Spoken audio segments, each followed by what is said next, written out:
How to commence the process of initiating change. Envision yourself having made the determination to transform into the best possible iteration of who you are, meaning the flawless representation that you aspire to possess. In other words, the person you desire to become, and take the necessary steps towards actualizing that vision. This particular image, it is present in the vast majority of cases in virtually every single person, without exception. That is, we consistently strive for something better, we constantly dream of something bigger, and we persistently work towards achieving our goals. We make every effort to achieve progress. That is our nature, as we are inherently human beings. Regardless of the problems or tasks we encounter, irrespective of the tasks or problems we face, we still possess a longing for something more desirable. Thus, the majority of individuals have a specific image of their idealized version of themselves, their idealized life, their idealized partner, and their idealized job that they aspire to achieve. Certainly nothing is flawless in life, but there is still an image that inspires us, to which we have aspirations. Lifestyle, work image, partner image, relationship image, lifestyle, generally speaking, yes, in summary, here. And if you have made the decision to initiate the process of altering yourself, to commence growing, to actively engage in self-development, then where should you start? To commence, you should initiate with the resources presently available to you. How are they functioning? So, at this very moment, who am I? What do I represent from the depths of my being and in the eyes of others? And moreover, why do I hold such significance and meaning? What is this for? Why is this necessary? We, the majority of individuals, have limited knowledge about ourselves. Undoubtedly, irrespective of how mundane or amusing it may seem, a considerable portion of the population is utterly oblivious to their own selves, their weaknesses, their triggers, and their desires. Many have even forgotten to consider what I desire in any way. They do not know what they want, they do not know where they are going. This is how they simply go with the wind, as we have already mentioned in the previous video, like the wind, like a leaf in the wind. We are in flight, unconsciously. Occasionally there are glimpses of awareness, reasonableness, but regrettably, this occurs infrequently for a large number of individuals. We are completely unaware of our strengths. We have absolutely no knowledge or understanding of our own merits and capabilities. I am merely, how can I express it, stating this in a general way without going into specifics or particular examples. Many people, on the contrary, overestimate themselves despite their flaws. Many people focus more on their shortcomings than on their merits. But let's be reasonable. Let's see how it is. I would advise you to take a sheet of paper and write down who I am. Remember what I was like, what I am like now, how I react, what I think, what kind of thinking I have, negative or positive, how I react in various situations, and so on. I'm feeling light and energetic. Am I good or am I evil? Am I nervous or am I very positive? I have a sense of humor. I do not have a sense of humor. I am beautiful. My beauty lies in what, right? Note your strengths, specify what you value in yourself. Then create how to express such a commotion about what already exists. If there are any negative qualities, look at them through a magnifying glass. Is it really so? For example, let's say I have an ugly nose. Why do you have an ugly nose? Why do you think you have an ugly nose? Is it because you dislike it or because it doesn't meet standards? E.g., I'm anxious. Experiencing nervousness. Yes, I get nervous when there is a situation. So please don't beat yourself up when you make this list, because many people are unsure of themselves, because they believe that they have more negative qualities than positive ones, more flaws than merits. What is this for? Can you please provide some context? To proceed, you must have confidence. You must possess accurate self-awareness and self-evaluation, meaning that you are not feeling nervous, indeed. There are circumstances that irritate you, but you are able to handle them, and you must handle them. What are your principles? What are your beliefs? Write all down on a piece of paper. Next to it, write the ideal version of yourself you want to be. And you write there everything that you want to have in yourself, how you want to look, how you want to speak, how you want to sit, how you want to position yourself, what state you want to have, what health you want to have, what you do, what you love. No, do not write what you love here. Now we are only writing about ourselves. Yes, what is a description of yourselves? Here, then proceed with this task and make sure to articulate your thoughts clearly and concisely. Analyze what is and what is needed to determine the necessary requirements. You will immediately see the quality if you couldn't dispute them. Well, for example, let's say I have no willpower. Why is there no willpower? Check yourself. Do you really have no willpower? Or is it because once you broke your diet and you call it a lack of willpower? It can be softened and expressed, yes, I need to work on my willpower, therefore everything can be modified and transformed. Any minus can be changed to a plus. If, of course, something unmanifested, that nothing will help there anymore, it is impossible to lengthen short legs, so to speak. There are certain qualities, potentially external in nature, that you will need to acknowledge and embrace. Additionally, yes, regrettably, there are certain diseases that are currently incurable and cannot be treated, and so on. You must accept this, adapt to this fact, and continue living, embracing a positive mindset, and actively striving to improve it. If, e.g., there's a disease, work on it to ensure non-existence or somehow mitigate it, i.e., not make it worse. Well, in general, that's how it is. That is, look at what can be changed from minus to plus.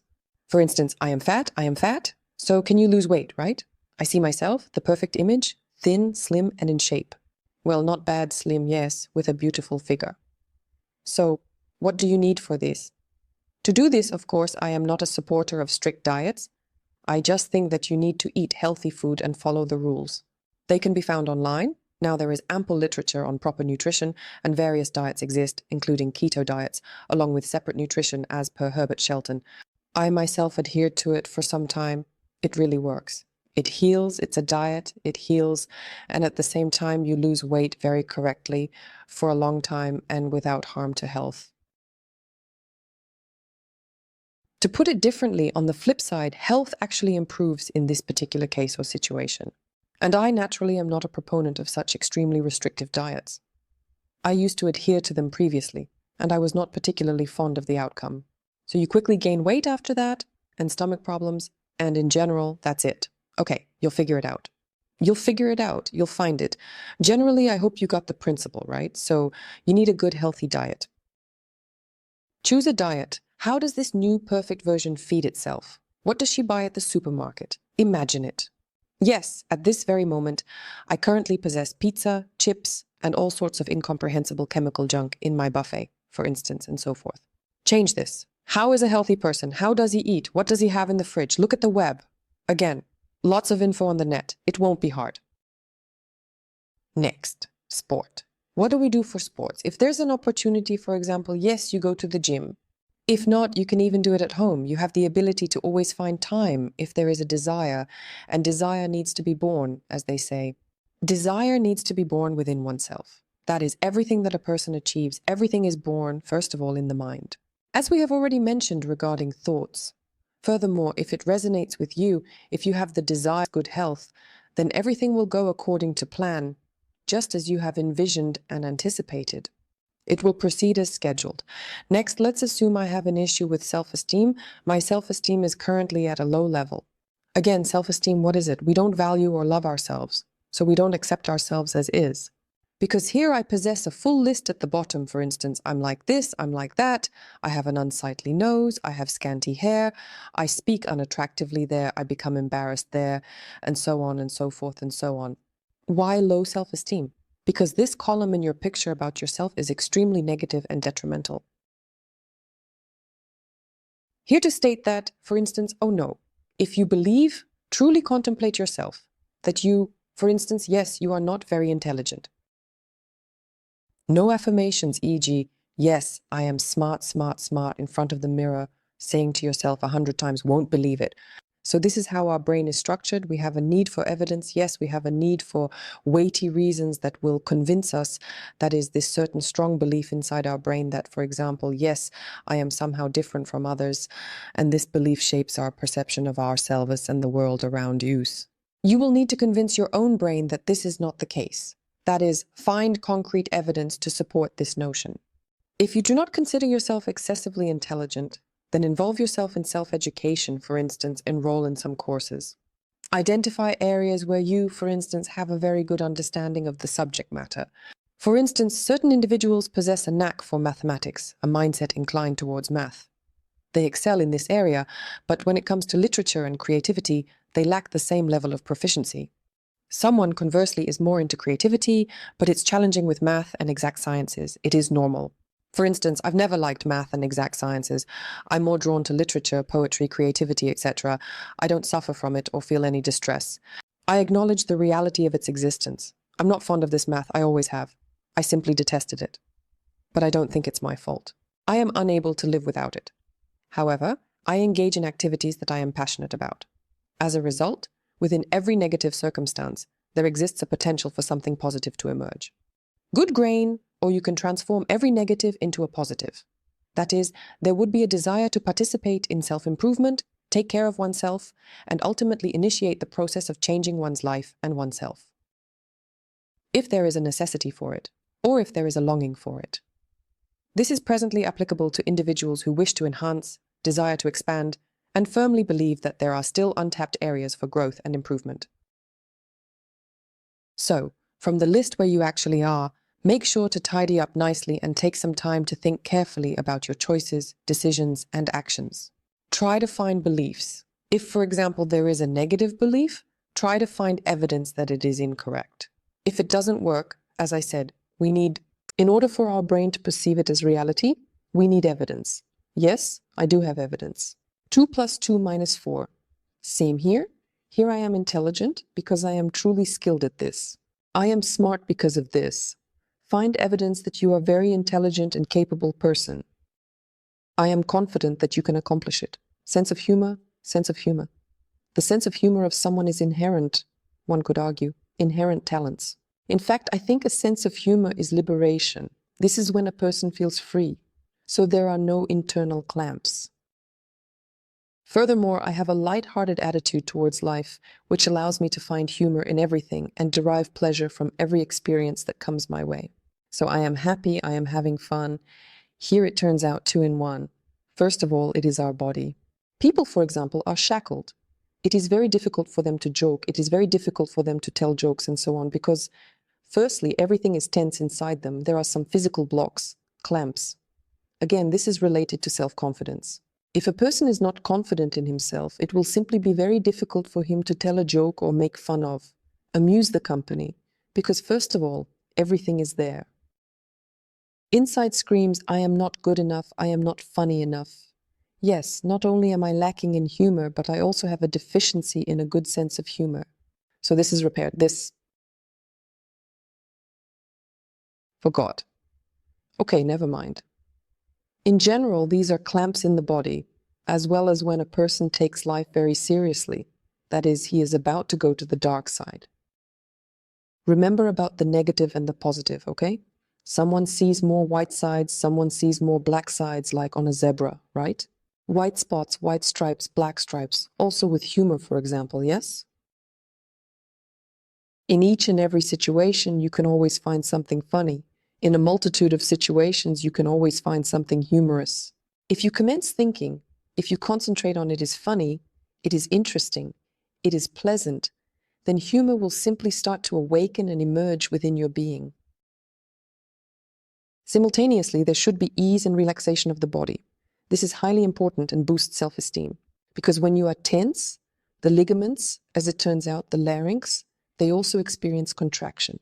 And the sounds, even if a few of them come out, or the speech that we pronounce, it will sound very fake and unpleasant, constrained in a way that is not desirable or natural, lacking authenticity and genuineness. And naturally, nobody will find it humorous. And you yourself will feel that something is going in some way wrong. Here, generally, I hope that this advice was helpful to you. So, write down what you have right at this moment. Carry out a thorough cleaning. Make a conscious effort to prioritize your strengths during the process. The ideal you. Evaluate areas to improve. For instance, what aligns, right? For example, I see myself as kind now. Yes, the perfect me, I'm also kind. So I am not going to transform into a villain. Yes, I am kind. For instance, I am uninhibited. I experience a sense of lightness at this particular moment. The ideal self is light and uninhibited. No desire to change anything. For instance, I'm anxious, yet I aspire to be calm. You'll have to work. So what do? We don't get upset? We do. Here's a task for work. And after that, you will get a list of work, specifically tasks with what you now consider to be gaps. That is, once more, as an example, feeling anxious and striving for the ideal version of yourself, it turns out you become uninhibited and free, so you work on enhancing this aspect. For instance, if you currently have some additional weight and you desire to be slim and toned, then this is also a point that can be focused on for self-improvement. And in this particular section, you will have a dedicated third column that presents not only problems, but also tasks that you need to handle or work out in order to become the best possible version of yourself. In some places, it'll be tough. Elsewhere, it'll be easy. But if you're heading towards your goal, you'll surely achieve it. Remember, life is yours. You're the author. You are the captain of your own ship. If you have the opportunity in this life to become the best version of yourself, then why not seize it and make the most of it? If you have a desire to obtain the utmost version of your life, then why not? Love yourself, value yourself. I sincerely hope this video was helpful and informative to you. Goodbye.